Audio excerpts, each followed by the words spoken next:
This is Gary Atensi with CNTV, and today we're in Denver, Colorado. We're at the Medical Massage International. Brand new in 2013, they have been providing independent, competent healthcare practitioners through the art of medical massage. I'm here with John, who is the owner, instructor. Let's start off first of all with yourself, John. You yourself have been thriving pretty much in the medical massage industry since 1994. Share with us how you got your start in this industry. Well, I hesitated actually initially to get into this industry because males have a little bit harder time. But with the medical massage, people have male doctors, they're used to male practitioners. And with the medical massage, it actually turned out to be quite easy. Excellent. One of the things I notice is many schools are teaching the skills, the techniques of giving a proper massage, like your school is, but you are tending to go a step above that, basically teaching folks the skills they need not only to start basically a career, but sustain one as well. Is that right? Yes, actually, only about 3% of the therapists actually do medical massage.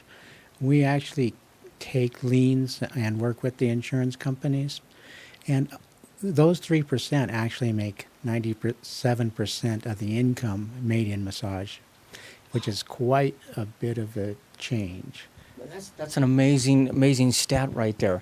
Let me ask you, what is the difference between medical massage and basically massage folks are getting for, we'll say, just relaxation? Well, if you get a relaxation massage, you can come in and you can get that from us. But a medical massage is a doctor-directed massage. You have to come in with a prescription. It's different modalities that we work with to do pain relief. A relaxation massage will be long, flowing strokes.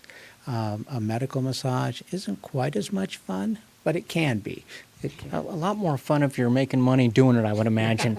Really, so your students really are lining themselves up with members in the healthcare world, right alongside doctors and other professional practitioners. Yes, and actually we actually look at ourselves as equal to the doctors. Of course, we don't have as much training in the overall view of the patient, but in anatomy and physiology, we might actually have a little bit more. Interesting. You've been at it for some time yourself in this industry. For those that don't choose medical massage, how are the pay structures changing? Are the commission splits changing? Share with us a little bit there. Well, initially, when I started back in 1994, you could get a commission split like at a hair salon at a 70-30 rate. Now they've kind of slipped to 50-50 to even 60-40 for the salon. You know, the advent of the massage chains has also changed a little bit. Now massage practitioners can come and maybe start at $13.50 to $17 an hour, which, you know, if you're working a minimum wage job, that might actually not be a bad thing. But most of the time the training involves a student loan. So you're seeing people, the commissions are getting lower. Not only that, even some out there that are just paying a flat rate to their practitioner as well, which can make it kind of hard. I would imagine the first 2 years have to be the most challenging for these students because of the fact not only trying to build a base out there, but the fact that you're probably paying back a debt load to the school. How does your teaching change all that? Well, our teaching changes all that because, one, we do not allow the student to go into debt. We have a very simple program. They pay $200 up front, covers the first 50 hours, which is basically a sampler of everything you're going to do. It also prepares them for student clinic. And after the first 50 hours, the student is ready to go into student clinic, and the clinic fees pay the rest of their tuition. Now, that compares with like a student that goes into a school, comes out with maybe about a $12,000 to $15,000 debt. The average graduate only lasts in massage about 3 years, and they still have the debt. So, you know, I was at another school, and I wasn't being listened to. I was still trying to get my turf, and I finally stopped the class and said, "Have you ever thought how many massages you need to pay back your schooling. And we just divided it by 60. We took the student fees and divided it by $60 for an hour massage, which was the rate at the time. And they went to my boss and tried to get me fired for bumming them out because they realized it would take about 4 years to pay back if they had no other expenses. So it is kind of crushing sometimes for a therapist. And what we try to make sure in our school is to look at the long-term aspect and Sure. and what is your return on investment going to be, and how soon can you get that? Now, comparatively, if a student comes to my school and another student goes to another school and they both last 10 years in the industry, by the end of that 10 years, the other student will just about have paid off their student loan.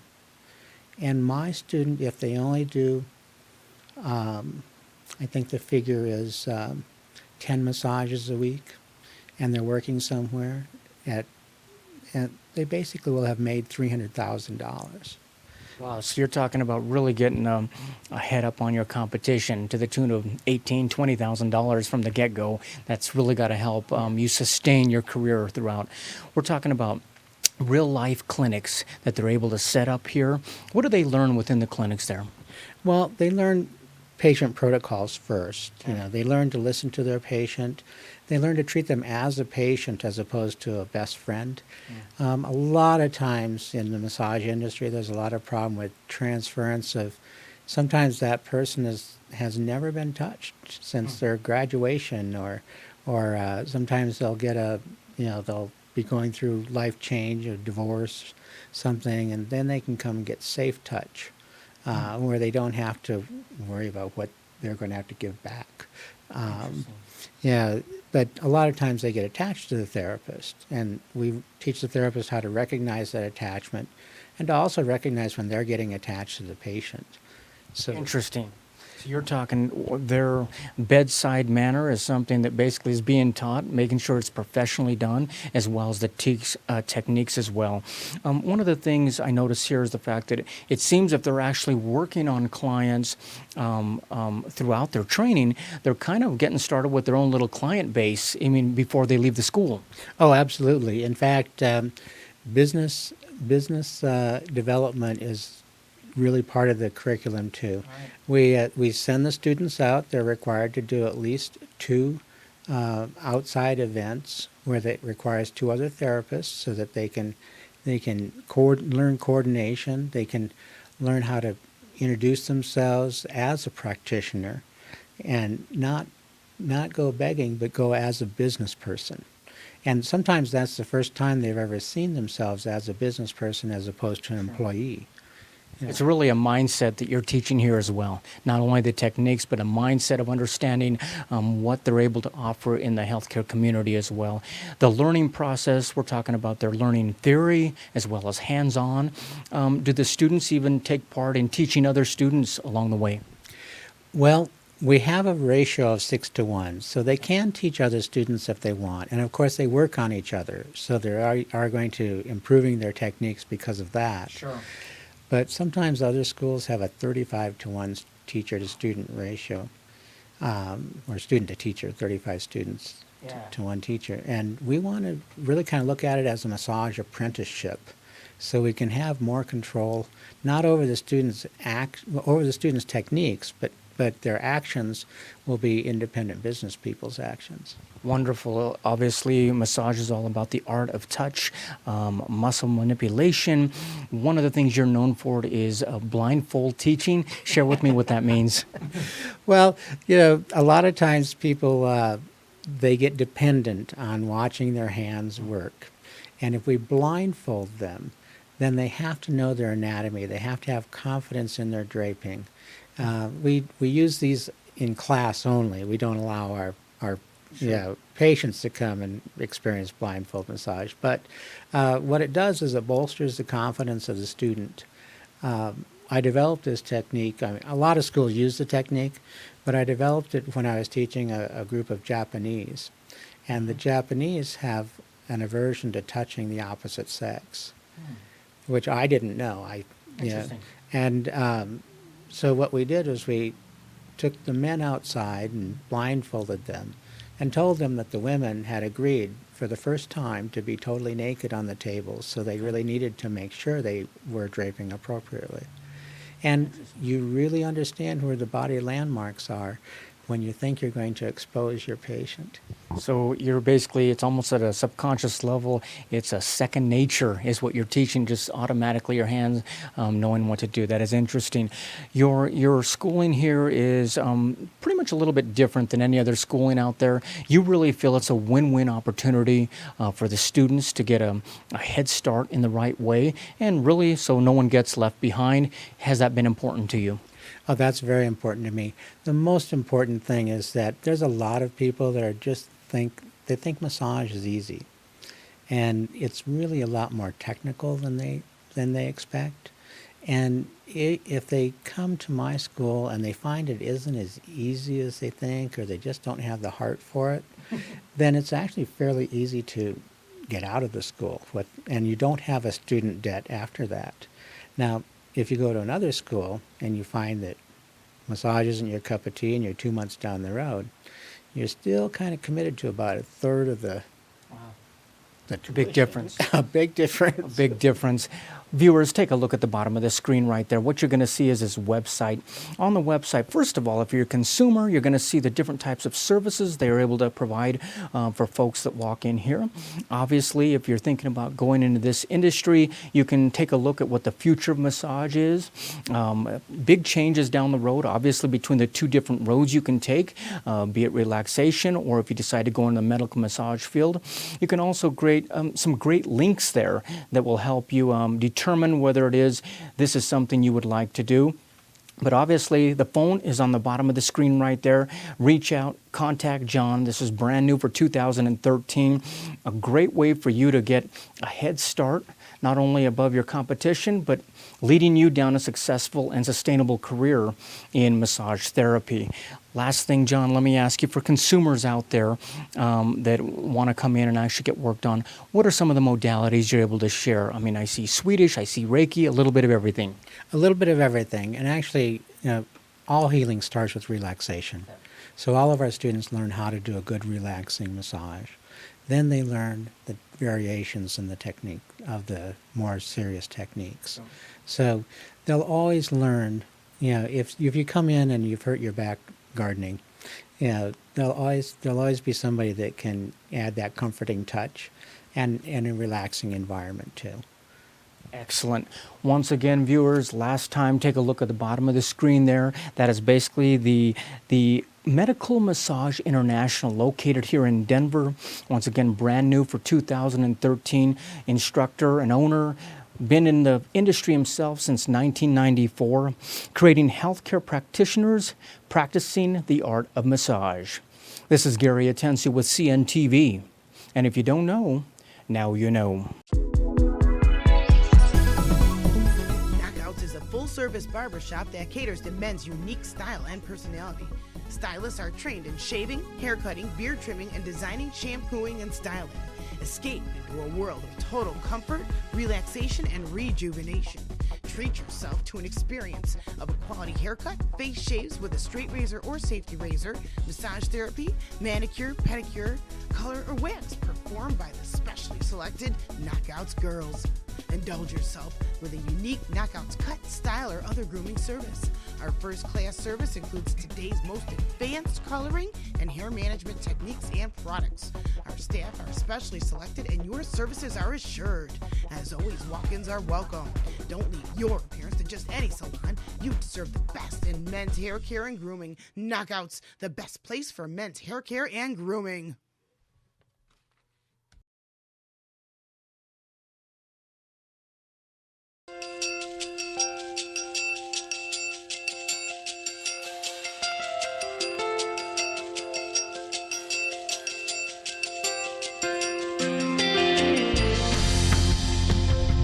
This is Gary Atensi with CNTV, and today we're in Denver, Colorado. We are at Arc West Architects. Since 2006, they've been providing architectural services for the region of Denver here, as well as clients nationwide. What was the original focus, and is that what it is still today? The original focus of ArcWest Architects was more commercial architecture serving the newspaper industry, more of an industrial process-oriented architecture. As time has gone on, some of those things have fallen away, and now our focus is probably more commercial and retail. Obviously have a lot of education on the wall there. I imagine combined experience between all three of you guys. How many years are we talking about? Combined experience, about, what do you guys say, 60 years? Yeah, 25 years. Each.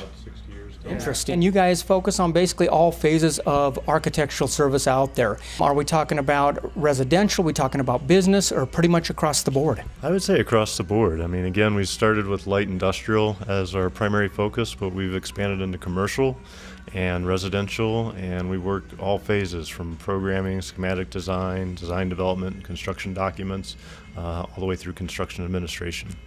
Wonderful. What are some of the manufacturing projects you guys have worked on here recently? Currently, we're working on a project for the Colorado Department of Transportation up in Kittredge. We also have a project with Jeppesen Commercial down in Centennial, and we're working on several retail developments on East Colfax, all across the board with commercial projects. First step of the way here, we're talking about feasibility studies that take place. How important are those, and does that pretty much keep you on budget and keep you on time? Really gets us going in keeping us on budget, keeping us on time. You know, the feasibility study is really how we help a client understand what they're going to build, how much it's going to cost, so that they can determine exactly what they want to do. Then we go into the schematic drawings and start getting down, I guess, visual onto paper, correct? Yeah, exactly. I guess with the schematic design, really, we're taking the master plan that we've developed and the feasibility study and starting to flesh it up, start working through the details of how it's going to be built. Wonderful. When you sit down and put the master plan together, obviously that first consultation with the client, I imagine, is very important. You guys are pretty much known as being able to listen to the client and get across their vision and hit the timeframes they're looking for. Yes, that's exactly right. A project is often defined on the level of questions that are asked. We like to pride ourselves on asking the right questions and helping a client understand what their design concepts are. Not only is it nice seeing something hit paper like that, I'm sure for the client, they have something in their mind, their vision of what they want for their organization or company, but obviously the production details are there as well, so you guys make sure and hit the regulations and all of the other things that they need out there. What we initially try to do, along with the feasibility study and the overall project, is to do a code analysis to make sure that the project meets local building code requirements, and it's going to be a fit. And sometimes with retrofits, that's more challenging than with a new building. A new building, you can design it and you meet the codes, you just design according to code. With an older building, you have to verify or validate that the existing building is going to support the function that you're looking at. Now, once again, obviously since 2006, you guys have been out there doing this. Probably seen a lot of technology change just in that short period of time. How important is the 3D technology that you're able to provide for the client? The 3D technology is really our best tool to help a client understand exactly what the building's going to look like.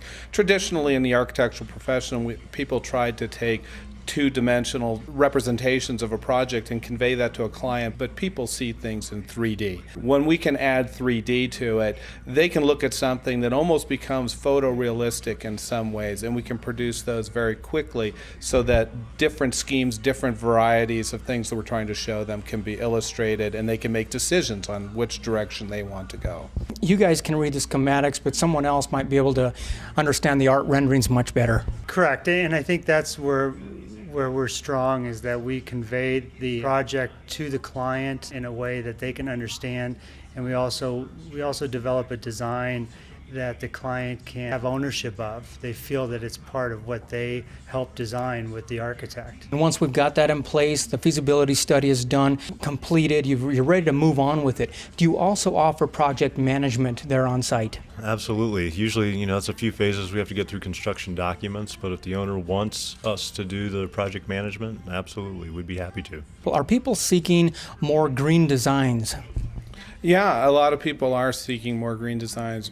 Green has become part of people's reality. Everyone recycles. Everybody is thinking about the environment. And there are things we can do with buildings in the construction industry that go along the lines of green without actually calling it a green building or a certified building. It's basically making the right decisions on your building so that if you can be green, if you can do something for the environment, you are, and you're not going in the opposite direction. Excellent. You guys are basically a boutique architecture, if you will. I mean, it's really a personal approach that you're able to give that a lot of places aren't able to do. Are you finding that? Yeah, I think so. I mean, that was the original intent when they founded the company, and part of the reason I joined was to step away from a larger company in order to deliver hands-on service to our clients. In the past, we didn't necessarily have the control to execute the project in the way we'd want to, and I think now we do. Folks, keep in mind their website is at the bottom of the screen right there as well as their contact information. What you're going to find there on their website is a team with quite a few years of experience that can put together a study for you, sit down with you and listen to what your needs are, and then decide how feasible it is to move forward with the budget that you've allowed for it. Obviously, guys, no job too big or small. Which one do you actually get more satisfaction out of a lot of times? Is it the biggest projects or the smaller projects? I think that it doesn't matter whether it's a big project or a small project. As the economy rebounds, we're getting a lot of calls for residential work, and that's a very important part of our portfolio. We're located in the Highlands neighborhood, a lot of activity in this part of Denver, but I think it's picking up citywide. And the first thing we do is a free consultation with a potential client to see if it's a good fit, and if they'd like to move forward with a remodel or a new home. That's where we start. And currently we're working on projects everywhere from Louisville to a contemporary home here in Highlands. And speaking of remodels, I mean, I know a lot of times people here in the downtown area, they want to keep true to that original flavor of the house, if you will. Is that something you can specialize in? I mean, that's one approach. Many times they want to stay contextual and stay true to the style, but sometimes they want to really go the other direction, a contemporary or a modern structure. So that's what we ask, and that's what we find out with the client in the beginning. So we never push a style onto the client. We try to understand what they want, so we can build ownership for them in the design. That's actually a dollar saved is when you bring an architecture on, because of the fact that you're pre-planning it and you don't want any surprises. Well, that's true, and also in most Denver neighborhoods, depending on the type of residential project, an architect is required, along with various engineers, depending on what the scope of work is. Wonderful. You're also going to find there a lot of referrals they have out there and different phases, everything from the manufacturing to residential to company, you name it, you pretty much across the board hit it all very well.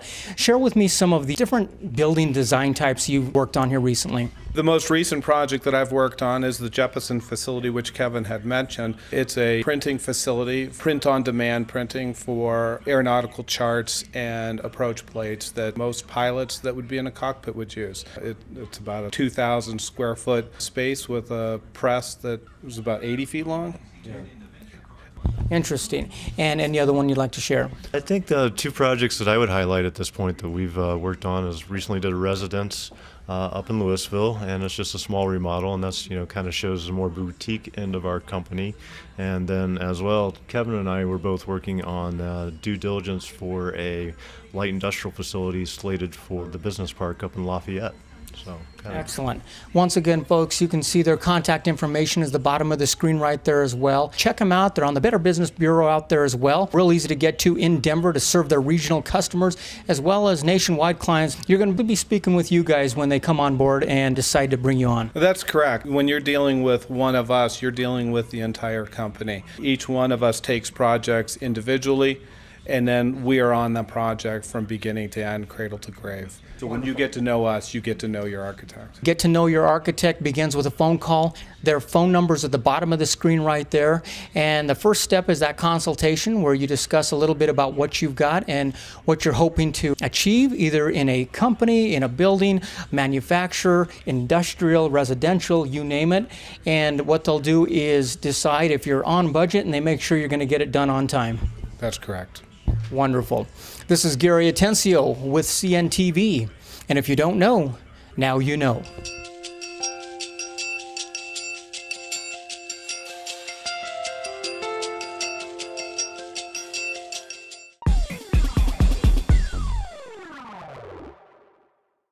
Until next time, if you know of a business who you feel the whole city should know about, nominate them, we'll send a reporter out. This is Gary Atencio from CNTV, and if you don't know, now you know.